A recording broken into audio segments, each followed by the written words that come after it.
আপোনালোকে যদি পুলিচকে চুৰ বুলি কৈ দিয়ে পুলিচে ক'ব চুৰ হৈ থাকাই ভাল মোৰটো কেছ নাই সেইকাৰণে মই আজি সাহসেৰে আপোনাৰ কেছ কেনেকৈ থাকিব চব চাৰ্জচিটে লুকুৱাই দিয়ে আপুনি আৰে নাই এইটো নকব মাল কোৰ্টৰ পৰা নাইকিয়া হৈ যায় থানাৰ পৰা নাইকিয়া হৈ যায় এইটো নকব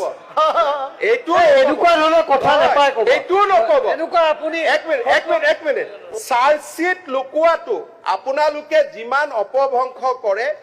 কোনেও লুকুৱা নাই গুৱাহাটী হাইকোৰ্টে নাই মই শুনি লওক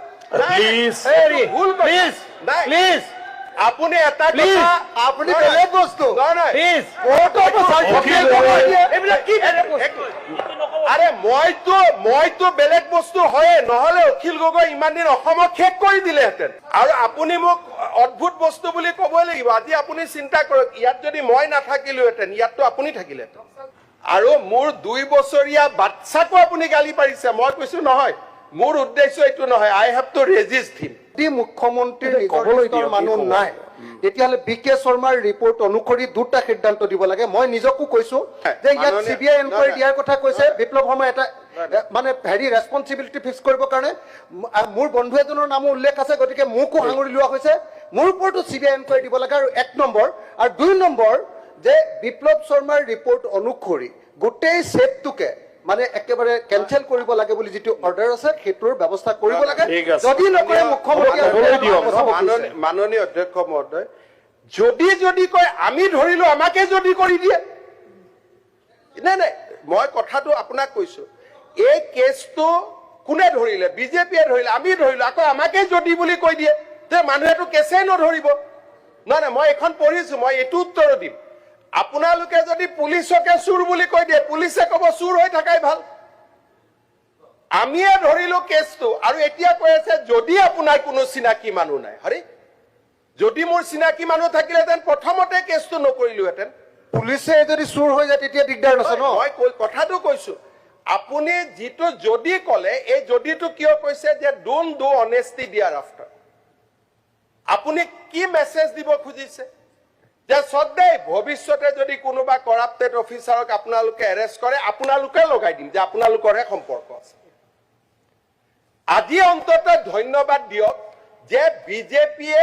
আজি ৰাকেশ পালৰ ঘটনাক জনতাৰ সন্মুখলৈকে আনিলে আজি ইমানটোলৈকে বিজেপিয়ে লৈ আহিলে আজি অসমত স্বচ্ছ নিযুক্তিৰ পৰিৱেশ এটা বিজেপিয়ে নিৰ্মাণ কৰি যদি ধন্যবাদ জনোৱাৰ সাহস নাথাকে মই নাভাবো সমালোচনা কৰাৰ নৈতিক অধিকাৰ কাবাৰ আছে নে নাই that has to be examine মাননীয় অধ্যক্ষ মহোদয় এই কেছটো পঢ়োতেই মই উচ্চ ন্যায়ালয়ৰ জাজমেন্টৰ ওপৰত যাব খোজা নাই ডেট কেটা আপুনিয়ে চাব যে এনেকে এফিডেভিট দিয়াৰ ডেট দিয়ে নেকি এফিডেভিট ইন অপজিশন দিয়াৰ এটা সাইজেবল সময় দিয়ে মই মোৰ সাহস আছে সাহসৰ কোনো অভাৱ নাই মই হাইকোৰ্টৰ জাজৰ কথাও মই ক'ব পাৰো মোৰ কোনো সাহসৰ অভাৱ নাই আপুনি যি কেটা ডেট পঢ়ি দিলে এই ডেট কেটা দেখিলে গম পাই দেয়াৰ ৱাজ আৰ্জেন্সি যে কেছটো সোনকালে হাইকোৰ্টত 3 বছৰতো এফিডেভিট নাহে এই কেছটোত গোটেই ডেট কেটা পঢ়িলে চাব 2011 211 এবাৰতে 4বাৰ 5বাৰ কৈ হাইকোৰ্টত এইটো কেছ আহিছে সাধাৰণ মানুহৰ কেছ আহে নেকি মই সেইকাৰণে মই কিছুমান কথাৰ মাত দিব নোখোজো জাজ আপুনি পঢ়ি দিয়া ডেট কেইটাই চাওক 1311 612 71 81 131 আরে এইটো কেছ হাইকোৰ্টত 2 মাহত 5বাৰ আহি গ'ল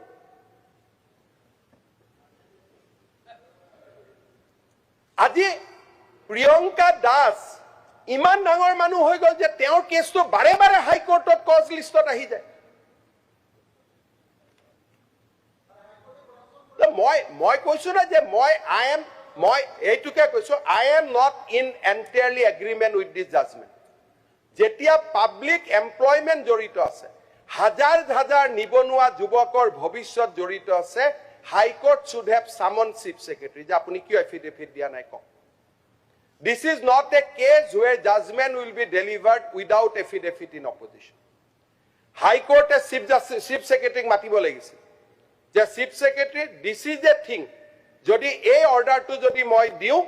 gutte APSC todontot khelimeli ahibo, Okhomor jubo projonmo hotak hobo, আপুনি মোৰ সন্মুখত আহক আৰু আপুনি মোক উত্তৰ দিয়ক কিয় এফিডেভিট দিয়া নাই এনেকে নহয় নাই মই সেইটোকে ক'লে দিয়াৰ কাৰণে সময় কত আপুনি 5 দিনৰ মূৰে মূৰে এটা ডেট পৰিলে ক'ত এফিডেভিট পাব গোটে ডেটত আপুনিয়ে পঢ়ি দিয়া ডেটটো একাৰণে মই ইয়াত যাবই খোজা নাছিলো আজি আমি এফিডেভিট দিছো জাস্টিস বিপ্লৱ শৰ্মা কমিশনৰ ৰিপৰ্ট আপুনি নিজেও জানে যে এসেম্বলি নোহোৱাকৈ এসেম্বলিত প্ৰডিউস নোহোৱাকৈ গভৰ্ণমেণ্টে কোৰ্টত দিব নোৱাৰে দিস ইজ এ ল তেখেতক দিলে মই কিয় দিলে কৰিছো যোৱাবাৰে মই কৈছিলো যে মই কিবা এটা তাৰণাত পৰি মই দিলে কৰিছিলো তাৰ কাৰণে যদি মই দুখী